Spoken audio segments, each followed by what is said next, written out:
How to reset YouTube recommendations. Open a YouTube, tap on the profile icon. From here, tap on setting option. Then tap on your data in YouTube. From here, scroll down. Then you have to tap on the arrow next to YouTube watch history. From here, you have to go ahead and tap on turn off. Once it is turned off, it will not have the history of what you watched or will be able to prefer you the similar videos. Then in your activity log, you will see the option of deleting the videos older than 36 months. So tap on the arrow, then tap on the drop icon and make sure it is set to 36 months. And also make sure it is set in auto and not do not auto delete.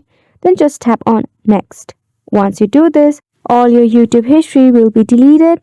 And similarly, it will not recommend you any of from your past suggestions.